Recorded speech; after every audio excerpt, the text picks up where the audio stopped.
अस्सलाम वालेकुम नाज़रीन, मैं हूँ आपका अपना हुसैन मेहताब शाह और आज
वेरी थैंक यू कि आप यहाँ आए हैं। Thank you.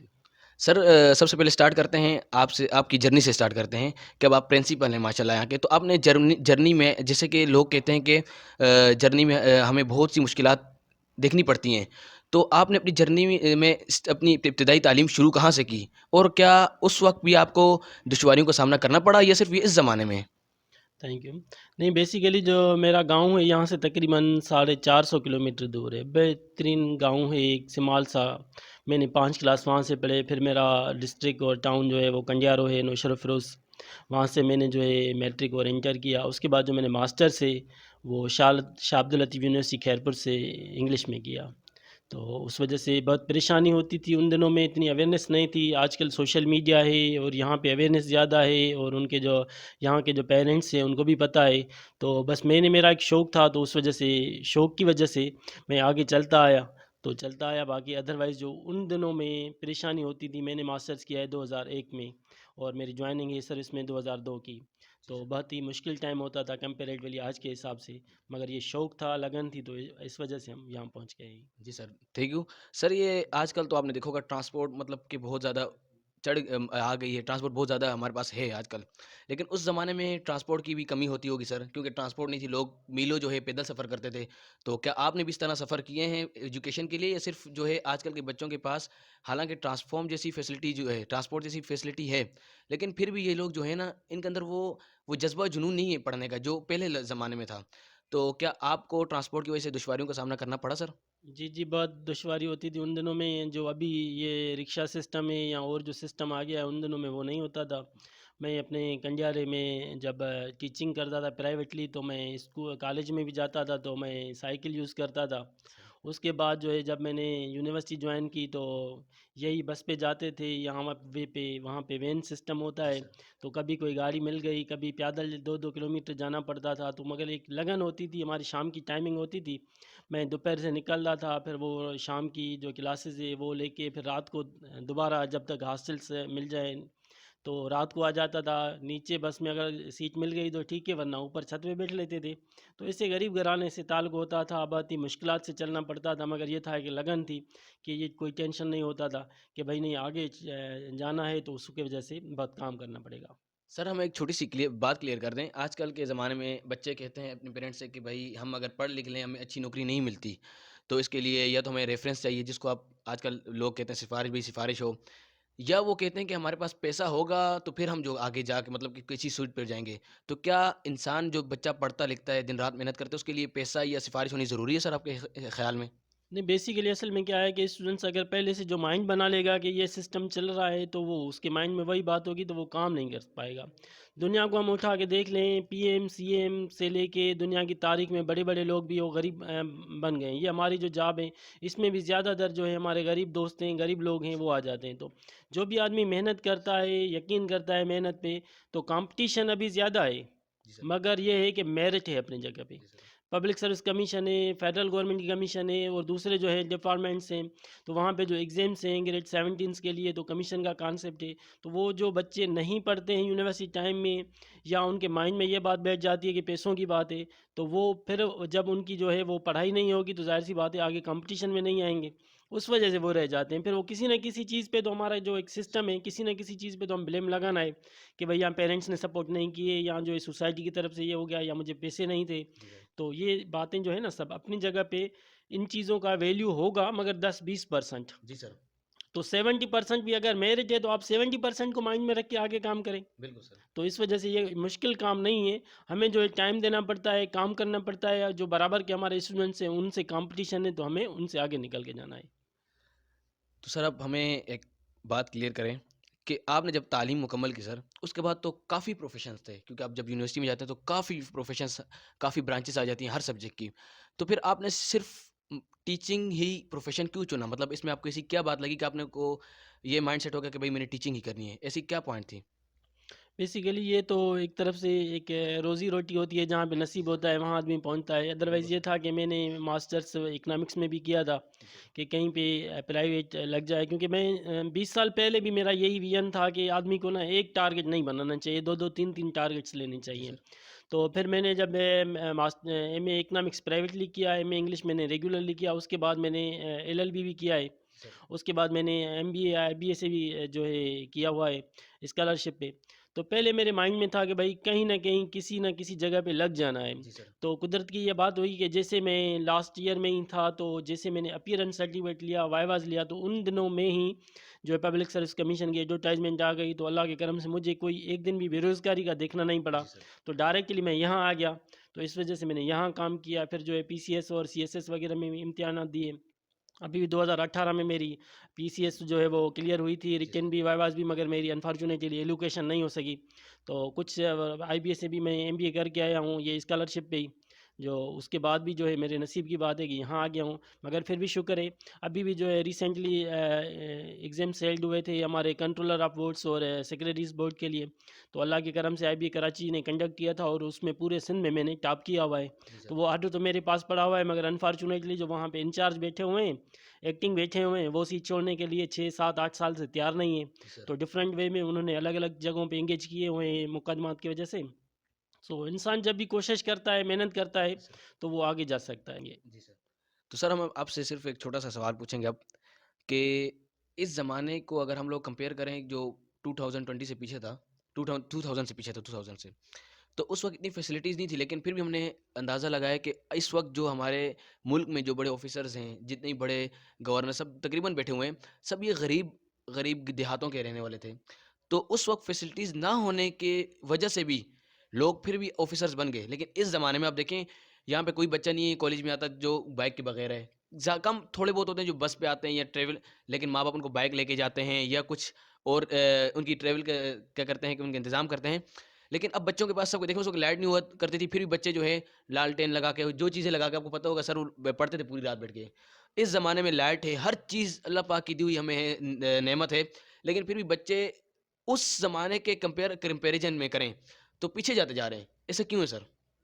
असल में बेसिकली क्या है कि अभी तक भी जो लोग हैं, हमारे दोस्त हैं या हमारे जो स्टूडेंट्स हैं, वो सीएसएस और पीसीएस वगैरह जो ज़्यादातर जो गांव के लोग करते हैं। हमारे पास क्या होता है कि अगर कोई एक गांव से निकल जाता है तो फिर हम टारगेट बनाते हैं कि ये जो निकल गया है, जी सर। तो हम उसी हिसाब से छोट बचपन से या जो है हम प्रीमेच्योर एज से भी जी वो सर। अपने माइंड में होता है। तो फिर वो जो है हम टारगेट जब बना लेते हैं तो फिर हम फैसिलिटीज़ को नहीं देखते हैं, क्योंकि फैसिलिटीज़ पॉजिटिव और नेगेटिव दोनों चीज़ें हैं। जैसे अभी का सोशल मीडिया है, आप मोबाइल है या उससे आप प्रॉपर वे में स्टडी भी कर सकते हैं, आपकी बाइक से आप या हर चीज़ है वो आपको पॉजिटिव सेंस में भी है, नेगेटिव सेंस में भी। तो जी सर। हमारे पास जो गाँव के लोग हैं, वो ये कोशिश करते हैं, जो भी स्टूडेंटशिप में चाहे मैं था या अभी जो स्टूडेंट्स हैं, ये नहीं जी है कि सर। वो एक ट्रेन है वो रुक गई है। जी सर। अभी तक जो है जो जितने भी सेक्रेटरीज लेवल के लोग हैं वो पहुंच चुके हैं, यहाँ बड़ी रेंज पे आ गए हैं। वो भी गरीब लोग थे, क्योंकि हमारे पास एक टारगेट बना हुआ होता है कि भाई हमें ना पीसीएस और सीएसएस वगैरह करनी है और बड़ा एग्ज़ाम कहीं देना है। तो हम गरीब लोग हैं, हमारे पास और कुछ तो है नहीं, तो सेकंड ऑप्शन में हम क्या करेंगे? तो ब अपने मतलब हम डू और डाई वाली कंडीशन में सब लोग आ जाते हैं, तो जी इस सर। वजह से जितना भी कंसंट्रेशन होता है हम स्टेमिना बनाते हैं 8 घंटे, 10 घंटे, 12 घंटे।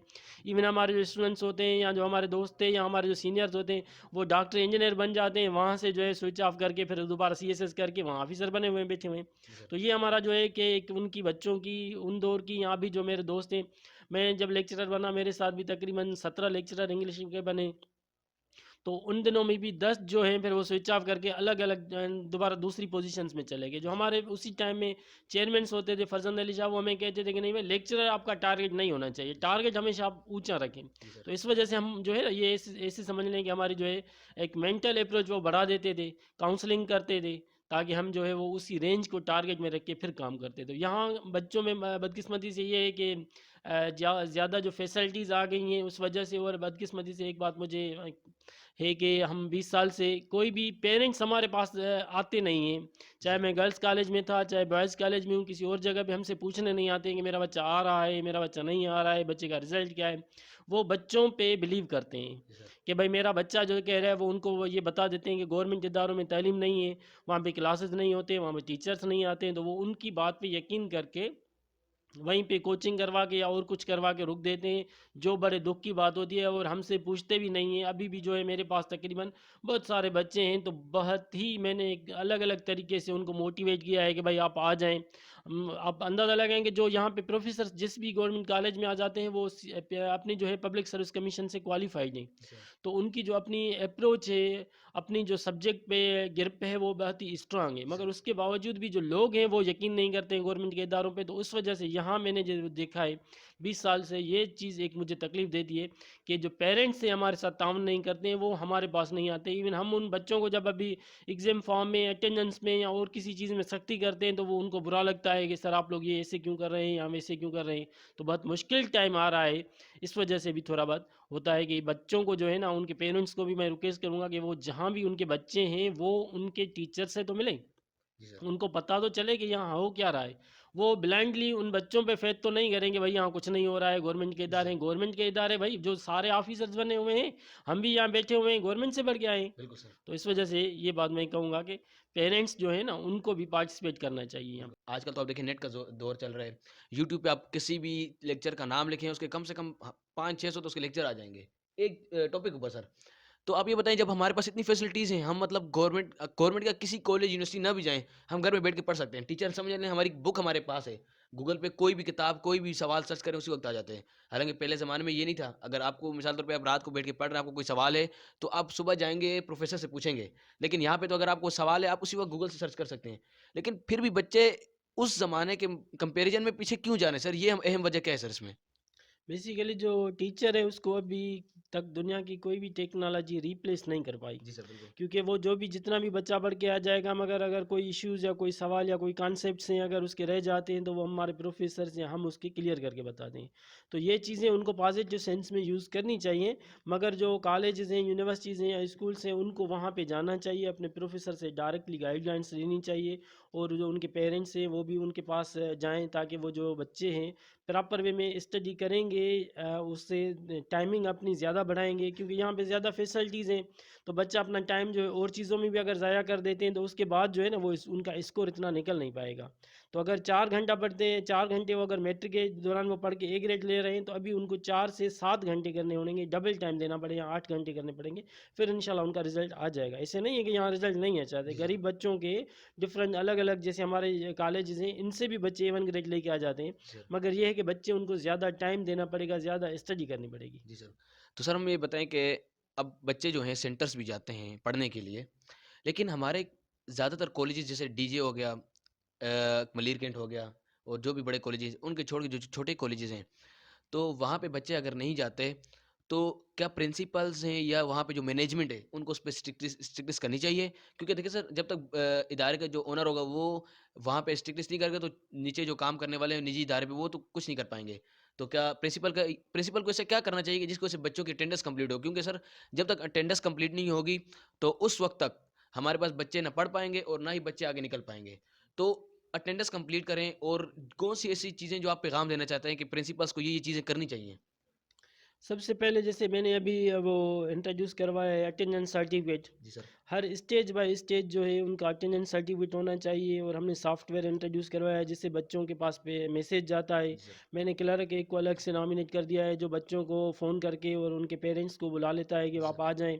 तो ये चीज़ें जो है हमारी जो प्राइवेट इदारे कर रहे हैं, यही फ़र्क होता है कि भाई वो उन बच्चों को, हमारे पास अगर बच्चों को हम नहीं बुलाएंगे, उनको सख्ती नहीं करेंगे, अटेंडेंस नहीं देंगे हम, जी तो सर। फिर ये रीज़न होंगे कि बच्चे अपनी मर्ज़ी चलाएँगे, वो आएँगे नहीं। जी तो सर। मैं जो बाकी मेरे दोस्त हैं उनको यही कहूँगा, क्योंकि मैं जब यहाँ आ रहा था तो मेरे कुछ दोस्त थे या कुछ प्रिंसिपल्स थे, वो कह रहे थे कि आप शहर के कॉलेज में ही पढ़ाएँ। जी सर। जिस कॉलेज में आप जा रहे हैं वहाँ पे बच्चे तो आएँगे नहीं, तो आप रेस्ट हो जाएँगे, आप वहाँ पढ़ाएँगे ही नहीं। अब मैं उनको जब मैसेजेज़ और पे यहाँ पे जो पिक्स हैं वो सेंड करता हूँ, जी सर। तो उनके लिए वो अनबिलीवेबल होता है जी सर। कि गवर्नमेंट के इदारे में और इतना जो है दूर का एरिया है, यहाँ बच्चे कैसे आ जाते हैं। तो यकीन माने हमारे पास शॉर्टेज ऑफ टीचर्स भी है, शॉर्टेज ऑफ फर्नीचर्स भी है, उसके बावजूद भी जो है इतने बच्चे हम हमारे पास आ जाते हैं। हम कोशिश करते हैं उनको मैनेज करने के लिए, उनको फैसिलिटेट करने के लिए। तो जो मेरे दोस्त बाकी हैं उनको मैं ये कहूँगा कि डायरेक्टली बच्चों के पेरेंट्स से कोऑर्डिनेशन करें, और उनको जो है अपना क्लर्क जो है एक या और कोई तरीका रख के उनसे बात करवाएं, फ़ोन पे उनको जो है मैसेज भेजें। और दूसरा जो है एग्ज़ाम फॉर्म से पहले या किसी स्टेज पे हमारे हमने जैसे सर्टिफिकेट इंट्रोड्यूस करवाया है, अटेंडेंस सर्टिफिकेट, जैसे सारे जैसे हमारे यूनिवर्सिटीज़ में पढ़ते हैं, किसी भी इदारे में पढ़ते हैं, 75% अटेंडेंस कंपलसरी है, वरना हमारा एग्ज़ाम फॉर्म आगे नहीं जाता। जी तो सर। यही चीज़ें मैंने यहाँ अप्लाई की है, तो बाकी प्रोफेसर्स को भी मैं यही कहूँगा कि वो देखें, मैनेज करेंगे कौन से जो हैं स्टूडेंट्स नहीं आ रहे हैं तो उनके पेरेंट्स को बुलाएं, और वो जो है अटेंडेंस सर्टिफिकेट इंट्रोड्यूस करवाएं, ताकि बच्चों वो माइंड में रखेंगे कि अगर हम नहीं जाएंगे तो हमारा एग्ज़ाम फॉर्म आगे नहीं जाएगा। जी सर। तो सर ये तो मैसेज हो गया प्रिंसिपल्स के लिए जो इदारे चलाते हैं। तो आप बच्चों के लिए क्या मैसेज देना चाहेंगे? क्योंकि देखें आजकल कई लोग ऐसे हमने देखे हैं जो अपना विज़न बनाते हैं, अपने ख्वाब देखते हैं कि हमने ज़िंदगी में ये बनना है। लेकिन क्योंकि देखें ना जब इंसान अगर कोई ख्वाब देखते हैं तो उसकी राह पर काँटे ज़रूर होते हैं। क्योंकि जो है जब तक वो दुश्वारियों, मुश्किलात का सामना नहीं करेगा तो वो स्टेज पे नहीं पहुँच पाता। ये आपने भी सर फेस किया होगा, हर इंसान करता है। लेकिन इस ज़माने में जो बच्चे हैं, अभी जो चल रहे हैं, तो ये जो हमारी जनरेशन है, ये जो थोड़ी-सी मसला हो जाए या थोड़ी-सी कोई बात हो जाए, तो ये अपने विज़न को छोड़ के पीछे बोले यार हम नहीं कर सकते। तो ऐसा क्यों है सर? तो हमें इन्हें ऐसा क्या करना चाहिए जिनकी वज़ह से भले जितनी मुश्किलात हैं ये फ़ेस करें और आगे निकलें और अपना जो है जो गोल है, जो डेस्टिनेशन है वो हासिल करें? मैं बच्चों को यही पैगाम दूँगा कि वो कमिटेड रहें अपने आप के साथ, अपने पेरेंट्स के साथ, अपने टीचर्स और प्रोफ़ेसर्स के साथ, अपने इदारे के साथ। वो आइन टाइम पे, और उसके बाद जो भी उनके मसाइल हैं वो डायरेक्टली कोशिश करके अपने प्रिंसिपल्स और डायरेक्टली प्रोफ़ेसर्स को अप्रोच करके, और मैं यही प्रिंसिपल्स को अभी रिक्वेस्ट करूँगा कि वो जो है अपने बच्चों को डायरेक्ट अप्रोच जी दें, सर। ताकि वो कोई भी मसला हो वो आ जाएँ। तो बच्चे जब डायरेक्टली आ जाएँगे, उनका कॉन्फिडेंस आगे जाएगा, उनके जो मामलात हैं, उनको जो करियर के हिसाब से गाइडलाइन है वो हम देंगे। तो बच्चे जो है वो जब आएँगे, उनको ज़्यादा से ज़्यादा 2 साल जो है इनके, वो करियर मेकिंग से। तो वो मैं यही कहूँगा कि ज़्यादा से ज़्यादा वो अपने जो है टाइम स्टडी पे दें, कि यहाँ अगर 5 घंटे दे रहे हैं तो 5 घंटे, 10 घंटे, 8 घंटे घर में भी दें। जी सर। ज़्यादा जितना टाइम देंगे, उतना ही वो आगे निकल पे पाएँगे। बाकी ये नहीं है कि वो मीडिया जहाँ मोबाइल भी यूज़ करेंगे, और सोशल मीडिया भी बाकी जो है अपने जो है एंटरटेनमेंट के लिए यूज़ करेंगे, और अपने दोस्तों के साथ खेलेंगे भी, और बाकी चीज़ों को भी देखेंगे, और जो है स्टडी को जो है वो जैसे ऐसे चलाते रहेंगे कि हो जाएगा, हो नहीं जाएगा। कोई भी स्टडी में कोई शॉर्टकट नहीं है। जी सर। यहाँ पे कमिटमेंट चाहिए, और आपकी जो है डेडिकेशन चाहिए, और अपना टाइम चाहिए। जी सर। तो सर हमारे टीचर जो हम जिनसे हमने पढ़ा वो हमें बताते थे कि फर्स्ट ईयर इंटर जो है वो बहुत मस्ट है। उसमें आपको बहुत मेहनत करनी पड़ेगी। आप उसमें जितनी मेहनत करेंगे तो आगे आपके लिए उतनी आसानी होगी। तो क्या ये सच है सर फर्स्ट ईयर इंटर में ज़्यादा मेहनत करनी पड़ती है? वो रीज़न ये है कि आपका जो है वो फर्स्ट ईयर, सेकंड ईयर से आपका जो है करियर है, आपकी एडमिशन किसी भी यूनिवर्सिटीज़ में या किसी भी इदारे में या कहीं भी जगह पे आप पहुँच पाएँगे। जी सर। क्योंकि अगर नहीं पहुँच पाएँगे, फिर आपके लिए एक परेशानी खड़ी हो जाएगी, दोबारा आपको जो है ग्रेजुएशन कहीं कॉलेज से करना पड़ेगा, कहीं प्राइवेट करना पड़ेगा, या किसी बड़े इदारे में जो आप सोच रहे थे एडमिशन नहीं होगा। तो आपका जो करियर है ना वो थोड़ा आगे पीछे हो जाएगा। इस वजह से हम कहते हैं कि फर्स्ट ईयर में जो है आप, सेकंड ईयर में जो है आप ज़्यादा टाइम दें, ज़्यादा मेहनत करें। जब एक बार कोई भी बच्चा यूनिवर्सिटी में पहुँच गया ना, जब उसकी जो है 16 ईयर्स एजुकेशन हो गई, तो मैं यही सोचता हूँ कि वो फिर ज़िंदगी में गरीब नहीं रहेगा। जी सर। क्योंकि उसके पास अवेयरनेस आ जाएगी। यहाँ बच्चे सेकंड ईयर करके अगर वो सही तरीके से नहीं करेंगे, फिर इधर-उधर चले जाते हैं, फिर वो कंपनीज़ में चले जाते हैं। मुझे बहुत दुःख होता है कि 12 साल हम किसी टेक्निकली काम को देते हैं तो वहाँ से हमारी अर्निंग स्ट्रांग हो जाती है, हम अपना घर चला सकते हैं। यहाँ बच्चे 12 साल 14 साल पढ़ने के बावजूद भी वो प्रॉपर वे में ना पढ़ सकते हैं, ना वो लिख सकते हैं, ना वो कोई नंबर बना सकते हैं, ना उसके ब्याह पे अपना घर चला सकते हैं। तो यही मैं कहूँगा कि जो बच्चे हैं वो अपनी टाइम की कैलकुलेशन करें, ये टाइम उनके पास दोबारा नहीं आएगा। और फर्स्ट ईयर सेकंड ईयर ये जो है प्राइम टाइम है, मेहनत करके किसी बड़े इदारे यूनिवर्सिटी तक पहुंच जाएंगे तो इंशाल्लाह ताला उनका जो कैरियर है आगे बिल्कुल ही बहुत फ्यूचर जो है ब्राइट हो जाएगा। सर अब आप प्रिंसिपल हैं, तो अब ये बताएँ कि आपका विज़न क्या है जब आप प्रिंसिपल बन गए, तो अब आप इस कॉलेज को मतलब किस हद तक अच्छी राह पर लेके जाना चाहते हैं? मतलब कि अच्छी फैसिलिटीज़ देना चाहते हैं बच्चों को। आप क्या चाहते हैं कि गवर्नमेंट को कौन-सी फैसिलिटीज़ है जो आपके पास कमी रह गई है, वो गवर्नमेंट के थ्रू गवर्नमेंट को देनी चाहिए मतलब कि? बेसिकली अभी तो गवर्नमेंट के जो कॉलेजेस हैं वो चेक एंड बैलेंस बहुत स्ट्रांग है। खुद जो है वो हमारे मिनिस्टर साहब सईद गनी साहब भी 2 बार चक्कर लगा के गए हैं यहाँ पे, सरप्राइज़ विजिट भी आए हैं। उसके बाद हमारे डायरेक्टर साहब आए हैं, हमारे जो डीजी कॉलेजेस हैं उन्होंने अलग से अटेंडेंस सिस्टम इंट्रोड्यूस कराया है। मगर अनफॉर्चुनेटली हमारे पास जो है ना वो शॉर्टेज ऑफ टीचर्स है कि 2012 से जैसे अपॉइंटमेंट हुई है, एक तरफ से हमारे टीचर्स रिटायर हो रहे हैं और दूसरे तरफ से जो नए टीचर्स हैं वो आ नहीं रहे हैं। तो उस वजह से ज़्यादातर जो हमारे कराची के कॉलेजेस हैं या बाकी जो सिंध के कॉलेजेस हैं, बाकी जितने पाकिस्तान के कॉलेजेस हैं, उनमें ये इश्यूज़ आ रहे हैं। तो पूरी सिंध है या पूरे जितने भी डिवीज़न में उसमें ये मसला आ रहा है कि जो शॉर्टेज ऑफ स्टूडेंट्स है, जो सॉरी शॉर्टेज ऑफ टीचर्स है ना, वो मैटर कर रही है। जी सर। तो उस वजह से मैं गवर्नमेंट को यही रिक्वेस्ट करूँगा जैसे कि वो शॉर्ट पीरियड के लिए ही कॉन्ट्रैक्ट पे या एडहॉक पे या किसी और बेस पे जी सर। वो वक्ती तौर पे टीचर्स हमारे ले लें, ताकि सब्जेक्ट हमारे जो जितने भी कॉलेजेस हैं उसमें हर सब्जेक्ट का मिनिमम एक एक टीचर तो होना चाहिए। तो इस वजह से जो है वो हमारी जो थोड़ी गवर्नमेंट के इंस्टीट्यूशंस हैं वो वीक पड़ जाते हैं जब हमारे पास शॉर्टेज ऑफ टीचर्स होती है, सब्जेक्ट्स नहीं होते हैं टीचर्स। और हम कोशिश करते हैं कि कोऑपरेटिव अरेंज करें तो वो कभी कभार तो हमें बाहर से मिल जाते हैं, मगर अनफॉर्चुनेटली कभी कभी नहीं मिलते हैं। जी सर। बस सर अब हम वाइंड अप करते हैं इंटरव्यू, और सिर्फ़ हम आपसे आखिरी क्वेश्चन ये करेंगे कि आप वो कौन-सी की पॉइंट्स बताना चाहते हैं स्टूडेंट्स को, पेरेंट्स को, हमारे सिटिज़न्स जो हैं, उनको आप कौन-सी की पॉइंट्स बताना चाहते हैं जिनकी वजह से हम तरक्की कर सकते हैं?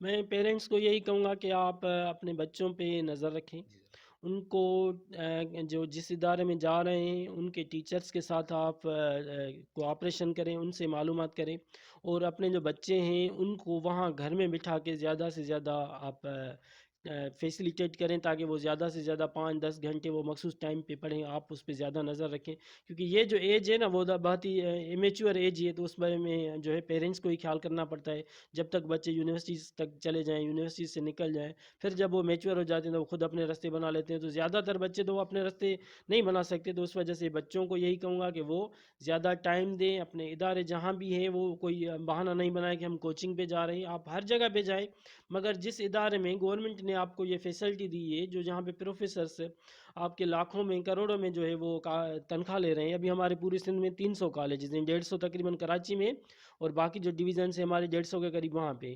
तो इतनी जो है और उसके बाद कोई भी फ़ीस नहीं है, ना एग्ज़ाम फ़ीस है, ना एडमिशन फ़ीस है, ना एनरोलमेंट फ़ीस है, हर चीज़ फ्री ऑफ कॉस्ट है। और बिल्कुल जो है हमारे पास टैलेंटेड प्रोफेसर्स हैं, जी सर। एमफिल हैं, पीएचडी हैं, उसके बाद अपने सब्जेक्ट्स में मास्टर्स हैं, ट्रेंड हैं। एक दूसरे से हम सीख के एक दूसरे से कांटेक्ट करके बच्चों को और भी अच्छे से अच्छे तरीके से पढ़ाते हैं। तो बच्चे अटेंडेंस कंप्लीट करें पूरी और ज़्यादा से ज़्यादा घर में टाइमिंग दें। जी सर। और पेरेंट्स जो हैं वो कोऑर्डिनेशन करें, जो जहाँ भी उनके बच्चे पढ़ रहे हैं और वहाँ घर में उनके ऊपर नज़र रखें कि ये मेरा बच्चा पढ़ रहा है या नहीं पढ़ रहा है। तो उस वजह से यही बेनिफिट होगा कि फिर वो बच्चे मतलब पेरेंट्स को पता होना चाहिए कि मेरा बच्चा किस सब्जेक्ट में वीक है या कौन सी वीक पॉइंट्स है मेरी, और स्टूडेंट्स को भी पता होना चाहिए मेरी वीक पॉइंट्स क्या है, मेरी स्ट्रेंथ क्या है। तो ये सब चीज़ें जब उनको पता चल जाएगा तो अपनी वीक पॉइंट्स वो रिमूव करेगा खुद ही। ठीक है सर। ठीक सर। तो नाज़रीन, जैसा कि आपने देखा कि हम आए हुए थे आज अब्दुल रज़ाक कबूल कॉलेज जो कि रज़ाकाबाद में है। तो हमारे प्रिंसिपल जो कि एजाज़ अली सेतो साहब हैं, इन्होंने हमें बहुत टाइम दिया और हमारे साथ बहुत कोऑर्डिनेट किया। तो उम्मीद है कि इनकी जो की पॉइंट्स आपको आखिर में बताई गई कि अपने टीचर्स के साथ जो है पेरेंट्स को कोऑर्डिनेट करना चाहिए, आना चाहिए, बच्चों के बारे में पूछना चाहिए और बच्चों को भी पढ़ना चाहिए। इतनी फैसिलिटीज़ के बाद भी बच्चे जो हैं नाशुक्रे बने हुए हैं। तो हमने आपको दरमियान में वीडियोज़ दिखाई, पिक्चर्स दिखाई। तो अब हम इजाज़त चाहेंगे आपसे भी, एजाज़ अली सेतो साहब से भी, कि सर आप हमें इजाज़त दें। और आपका बहुत बहुत शुक्रिया कि आपने हमें टाइम दिया, अपना कीमती वक्त दिया। तो सर अब वीडियो को वाइंड अप करते हैं। अब अपने होस्ट सैयद मेहताब शाह को इजाज़त दीजिए। अल्लाह हाफ़िज़।